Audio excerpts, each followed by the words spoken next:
The group here is urging everyone in Nigeria to get involved in business, especially the creative sector, and see a life beyond oil production.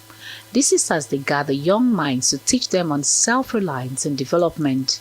They want youth to take advantage of agricultural, creative and digital sectors.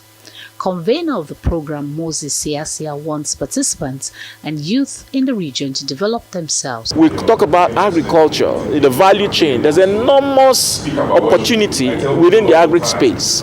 How do we actually engage the energies and the minds of our young people, and introduce them to active agricultural, works? Talking about the creative industry, this is one of the biggest industry we have in Nigeria today. We have information and communication technology, which are central to a knowledge-based global economy. Today, the world is talking about digitalization. You can see the infotech, the fintech companies, they have taken over the airspace everywhere of the economy. So we want our young people to be engaged in these sectors.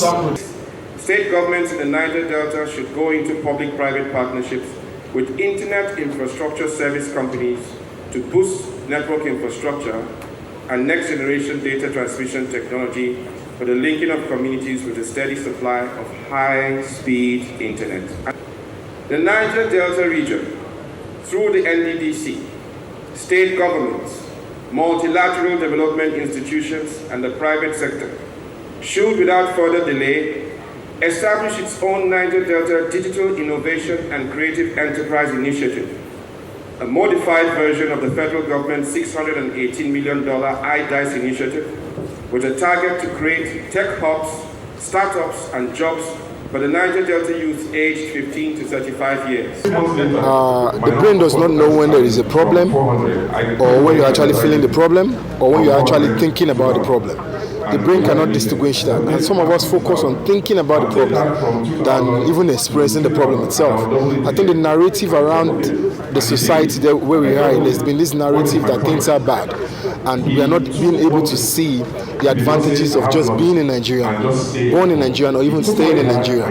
This is the biggest market in Africa, and I strongly believe that if that mindset is directed to seeing the advantages of being in Nigeria, only then we would have the opportunities that are bountiful in this country. Siasa is calling on the federal government to make laws that will develop entrepreneurship in the region. There should be a legislation for entrepreneurship development. It has to be institutionalized. Entrepreneurship development. When I was growing up, I used to see skill acquisition centers. So there must be a deliberate effort to have institutions, training centers, capacity building centers that develops the minds and the energy of our young people. This group says it has empowered over 2,000 young persons through grants, credit and intervention funds. It also says it has trained over 4,000 young business owners in the region. It wants the government to engage the youth, considering the resources available in the region.